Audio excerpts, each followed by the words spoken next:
Hi there, welcome back to the Broke Geek Girl channel. Today we're going to learn about signing up for digital wallets and exchanges to get a little bit into the Bitcoin scene. But first we're going to start with a disclaimer. I am not a financial expert. I know next to nothing about money. We are learning this together, so please do not take my word as law. Make sure you do your own research before doing anything. There's another YouTuber named DJ Nadie, and he has a couple of ground rules. I'm going to link his video down below so you can watch it for yourself. But basically, he boils it down to 4 rules. Invest responsibly. Only invest money you can afford to lose. Number 2, decide for yourself. Always do your own independent research before investing in something.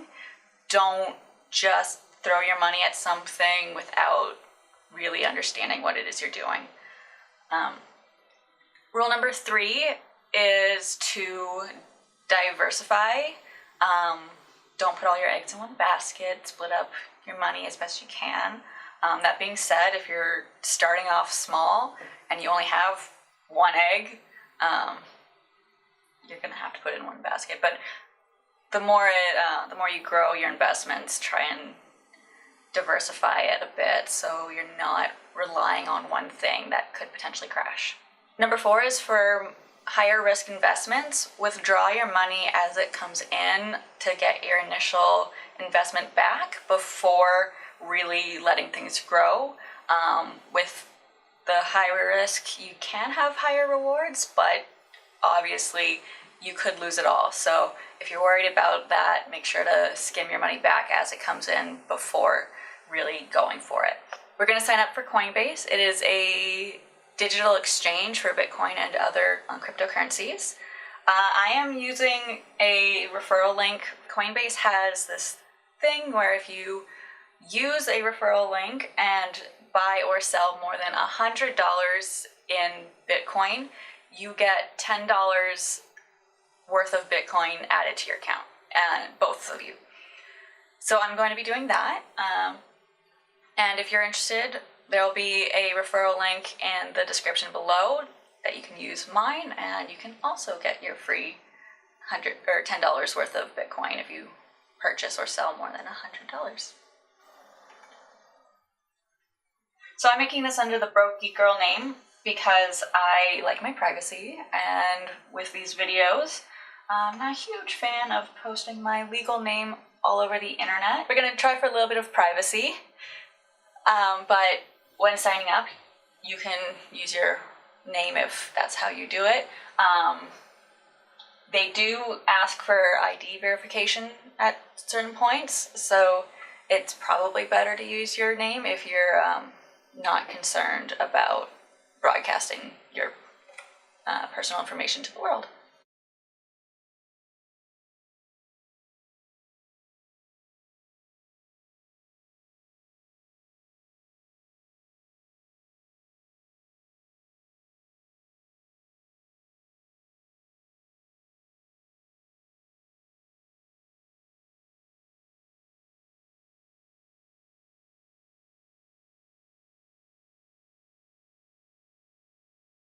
Okay, so I'm in. Now is where I confirm details like my phone number and add in banking information. The phone number is for 2-factor verification.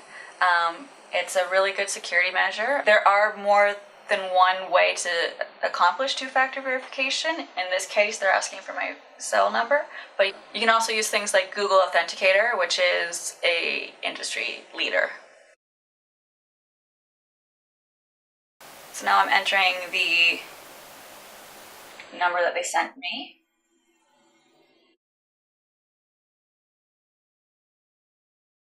So right now, I'm entering in my credit information. For obvious reasons, I'm not going to be showing you that part, but you would enter your credit card or bank account or whatever it is that you're entering.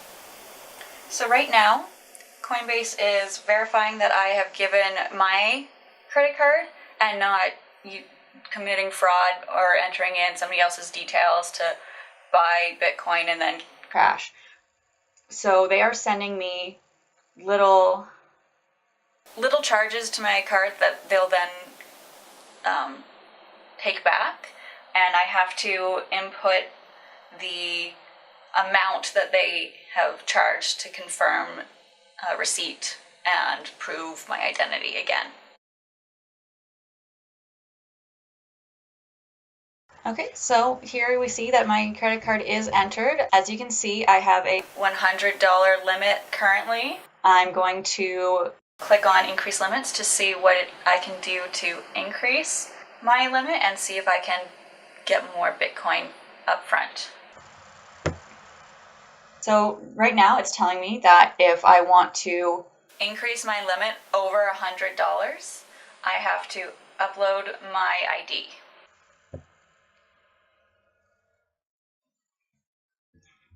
And I can do that either by showing them my passport, driver's license, or another form of photo ID. Now there is also a link you can click on if you don't have one of these IDs, but since I do, I'm not going to be following that link. So again, for privacy reasons, I have chosen to upload a picture of my ID via my mobile phone as opposed to using my webcam, just to make it easier for me to block out that information later on. But if you want, you are able to just use your webcam right there. Okay, so with the mobile identification verification, they sent me a text with a link to their website again.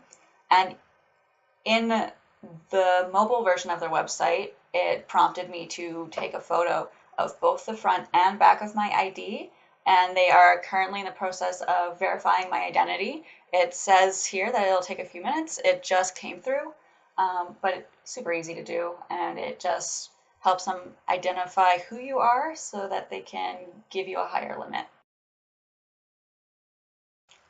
So you'll see here now, I have a $250 limit instead of just the $100. It got increased by more than double, 1.5 times. So that's good. It's still relatively low as far as Bitcoin trading goes. You may know that at the moment, Bitcoin is over $6,000. Apparently at the time of filming this, it's actually over $7,000 today. So we won't be buying full Bitcoins, we'll be buying partial Bitcoin. The higher your limit, the better, because if you're wanting to buy full Bitcoin or multiple Bitcoin, you're going to need to be able to spend more than $100 to $250.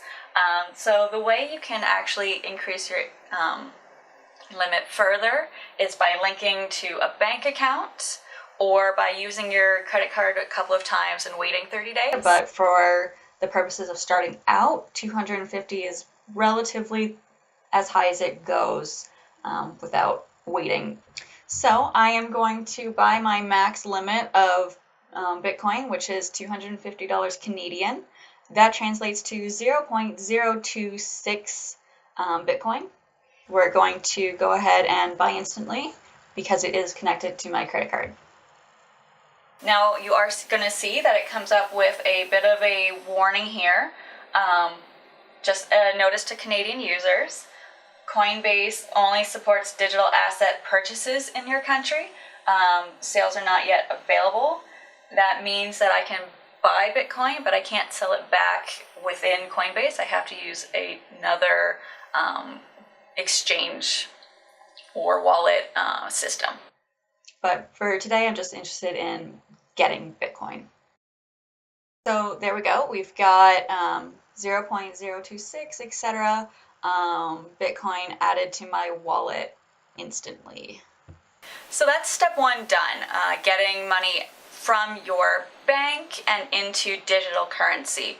Step two is going to be taking that digital currency and making it work for you. There are 3 main ways you can do this. The first one is just holding on to it, hoarding it away and hoping that the exchange rate goes up.